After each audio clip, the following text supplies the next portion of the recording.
কেন কোনো দুর্নীতির ব্যাপারে কেন্দ্রীয় সরকার এবং তার এজেন্সিগুলো তৃণমূলের নেতা মন্ত্রীদের বিরুদ্ধে যেগুলো সরকারি স্কিমের টাকা নয় হয়েছে একটা ব্যবস্থা নেয়নি।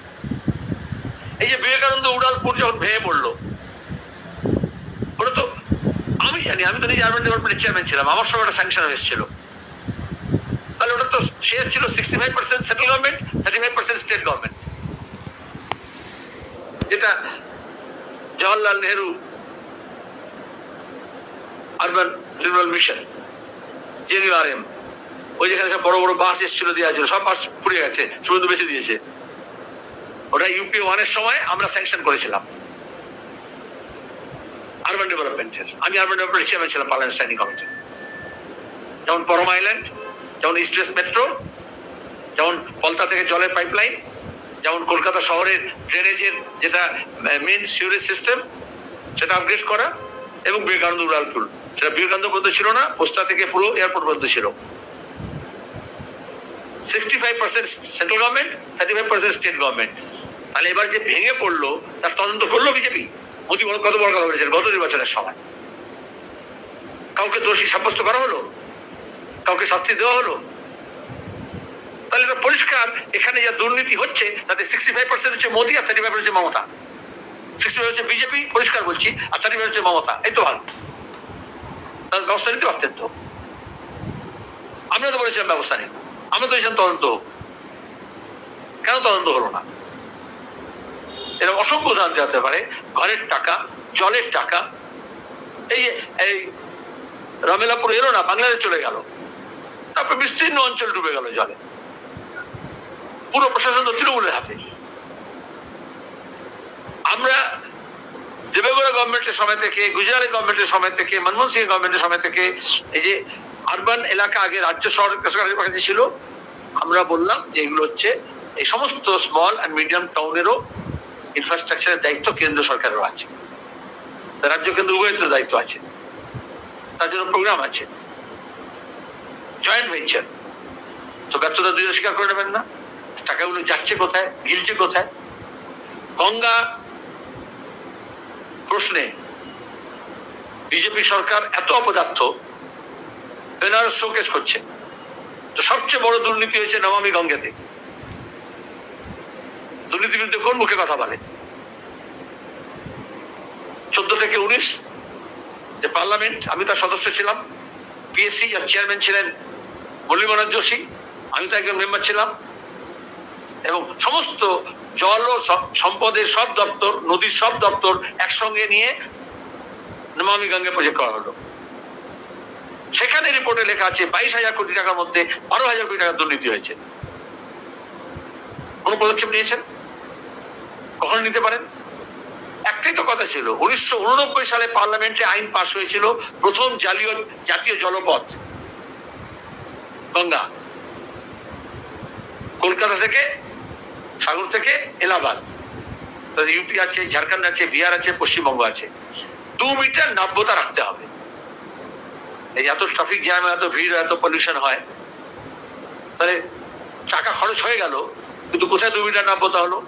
এই মোদী সরকার এসে বলেছিল সাহেব মহলে পোর্ট করা হয়েছে, এলাহাবাদ পর্যন্ত যাবে। তোমরা কবে সব লিখেছিলে, টিভিতে বলেছিলে এলাহাবাদ পর্যন্ত মালপত্র যাবে, মালবাহী জাহাজ যাবে। 2 মিটার নাব্যতা দরকার, আর দুপাশে জেটি আর নেভিগেশনের জন্য ওইসব লাইট টাইট অ্যারেঞ্জমেন্ট করতে হয়, সিগন্যাল ব্যবস্থা করতে হয়। টাকা খরচ হয়ে গেছে, কিছু হয়েছে? টাকা খরচ হয়ে গেছে, কোন তদন্ত হয়েছে? এখন গঙ্গা নামে ভোট চায়, আরতি করে, কিন্তু 2 মিটার নাব্যতা রাখতে পারে না। আর মমতা ব্যানার্জি বলছেন এখন গঙ্গা জল ছুঁয়ে আমি বলবো যে তৃণমূল ভোট রিগিং করে না। তো আদি গঙ্গা তো পচে গিয়েছিল ওনার কল্যাণে, এবার গঙ্গাও পচে যাবে, উনি গঙ্গার নাম বলেছেন।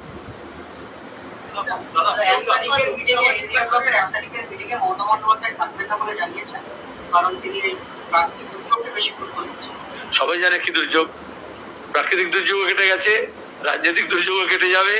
আর মমতা ব্যানার্জি চিন্তিত তার জন্য, এজন্য তার আগে থেকে তার সিদ্ধান্ত পাকা, উনি মাঝখানে থাকতে চান। এটাকে বলে সুযোগ সন্ধানী, OPI, opportunist party of India. বাকিরা সবাই ইন্ডিয়া ব্লকের সঙ্গে আছে, আর নাহলে বিজেপির সঙ্গে আছে।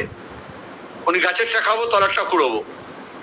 বারবার বলছি, যেহেতু কারাপশন কেসে ভাইপো, দুই ভাইপো এবং ভাইপো বউকে বাঁচাতে চান, নিজেকে বাঁচাতে চান, এই জন্য তিনি 1 তারিখে মিটিং এ যেতে পারবেন না।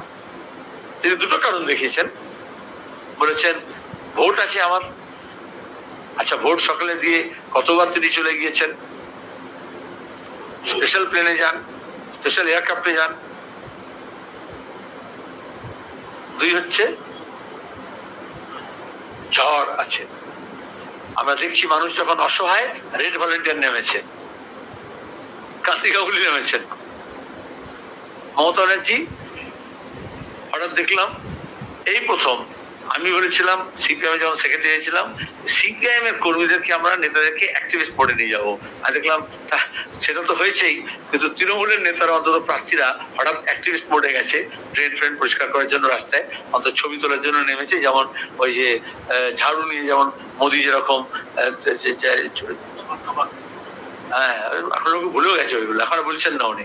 স্বচ্ছ ভারত হয়ে গেছে, দেখেছো? কালকে আমি গিয়েছিলাম পানিহাটিতে, গোটা বিটি রোডের দুধার ধরে হচ্ছে জঞ্জাল ভর্তি। তাহলে উনি সব কথা বলেন জুমলা, কিন্তু হয় না তো। 65 কোটি টাকা শুধু ঝাড়ু কেনা হয়েছিল মোদির ছবি তোলার জন্য। যাকে মমতা ব্যানার্জি পরিষ্কার কথা, তার টিকিটটা নাগপুরে বাঁধা আছে, ঝুটিটা ঠিকই বলবো না, সরি। এবং এই জন্যই তিনি ইন্ডিয়া ব্লকের মিটিং এ যেতে পারবেন না। 1 তারিখে 7ম পর্যায়ে ভোট তো সব রাজ্যে আছে।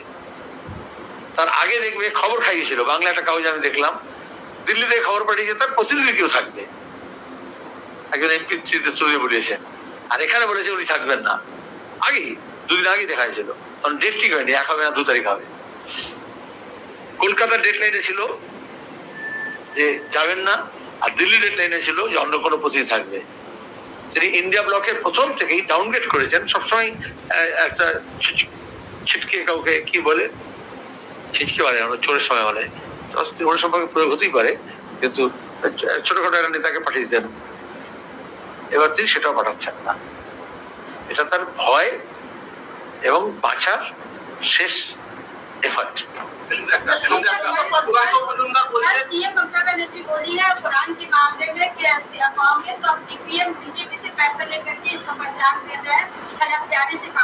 मैं तो बोला मोदी और ममता के अंदर कोई फर्क है? जब भी वो फंस जाते हैं तो सीपीएम का नाम बोलते हैं या कांग्रेस का नाम बोलते हैं, ये भी ऐसी बोल रही हैं। अरे उनके मुंह से निकला वो जुबान, अगर वो सच्ची